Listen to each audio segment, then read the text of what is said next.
السلام علیکم ورحمۃ اللہ وبرکاتہ۔ بسم اللہ الرحمن الرحیم۔ پیارے بھائی اور بہنوں، آج ہم ایک ایسا سوال لے کر آئے ہیں جو ہر مسلمان کے دل سے جڑا ہوا ہے، لیکن افسوس ہم میں سے بہت سے لوگ اس پر کبھی سنجیدگی سے سوچتے ہی نہیں۔ آج کا سوال ہے، کیا ہر مسلمان جنت میں جائے گا؟ اکثر ہم یہ جملے سنتے ہیں، میں مسلمان ہوں الحمدللہ، آخر جنت تو میری ہی ہے۔ لیکن بھائیوں اور بہنوں، کیا صرف مسلمان کہلا لینا کافی ہے؟ کیا قرآن اور حدیث بھی یہی کہتے ہیں، یا پھر ہم خود کو جھوٹی تسلی دے کر دھوکے میں جی رہے ہیں؟ آج آئیے اس سوال کا جواب قرآن اور رسول اللہ صلی اللہ علیہ وسلم کی حدیثوں کی روشنی میں سمجھتے ہیں۔ نمبر 1، صرف مسلمان نام ہونا کافی نہیں۔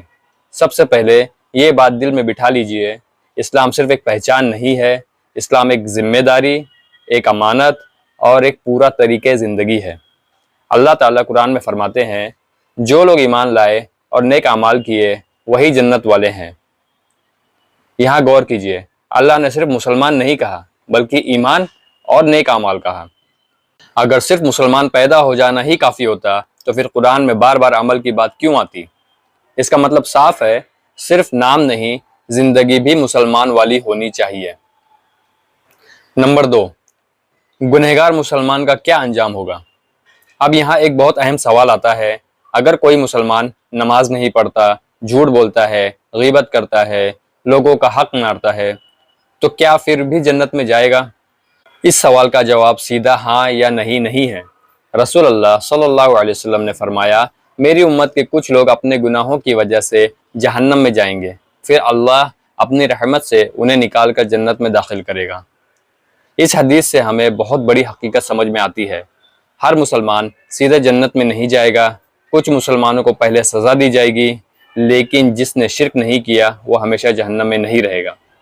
اب ذرا خود سے پوچھئے، کیا ہم یہ رسک لینا چاہتے ہیں کہ پہلے جہنم کی آگ سے گزریں اور پھر جنت میں جائیں؟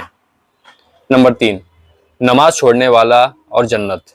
بھائی اور بہنوں، آج سب سے زیادہ جو چیز مسلمانوں کی زندگی سے غائب ہوتی جا رہی ہے وہ ہے نماز۔ رسول اللہ صلی اللہ علیہ وسلم نے فرمایا، بندے اور کفر کے درمیان فرق نماز کا ہے۔ سوچئے، نماز کا چھوڑنا کوئی چھوٹا گناہ نہیں ہے۔ اگر کوئی شخص یہ سوچتا ہے دل صاف ہے بس نماز نہیں پڑھتا، تو یہ خود کو دھوکہ دینا ہے۔ دل تبھی صاف ہوتا ہے جب وہ اللہ کے سامنے جھکتا ہے۔ نمبر 4، شرک، وہ گناہ جو جنت سے روک دیتا ہے۔ اب آتے ہیں سب سے خطرناک گناہ پر، شرک۔ اللہ تعالیٰ صاف صاف فرماتے ہیں، بے شک اللہ شرک کو معاف نہیں کرتا۔ یعنی اگر کوئی شخص اللہ کے سوا کسی اور سے دعا مانگتا ہے، کسی پیر، بزرگ یا مرے ہوئے سے مدد مانگتا ہے، یا اللہ کے برابر کسی کو کھڑا کرتا ہے، تو ایسا شخص بہت بڑے خطرے میں ہے۔ صرف مسلمان کہلانا یہاں کسی کام نہیں آئے گا۔ نمبر 5، اللہ کی رحمت بہت بڑی ہے۔ اب کوئی یہ نہ سمجھے کہ اللہ صرف سزا دینے والا ہے، نہیں بھائیوں، رسول اللہ صلی اللہ علیہ وسلم نے فرمایا، اللہ کی رحمت اس کے غضب پر بھاری ہے۔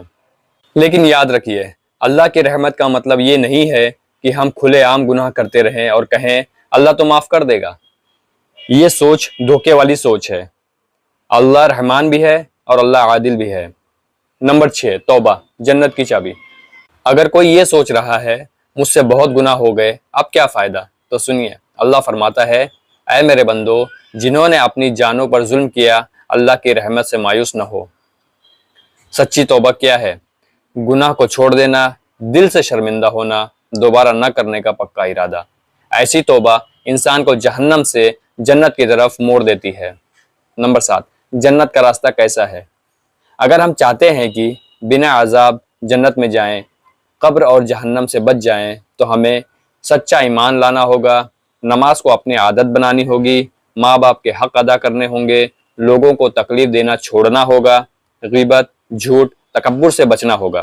جنت صرف دعوے سے نہیں، عمل سے ملتی ہے۔ نمبر 8، آخری اور سب سے اہم بات، بھائیوں اور بہنوں، یاد رکھیے، ہر مسلمان جنت میں جائے گا یہ امید ہے، لیکن ہر مسلمان بنا حساب جنت میں جائے گا یہ غلط فہمی ہے۔ اس لیے اپنے اعمال سدھاریے، اللہ کی رحمت سے امید رکھیے اور گناہ پر ضد مت کیجیے۔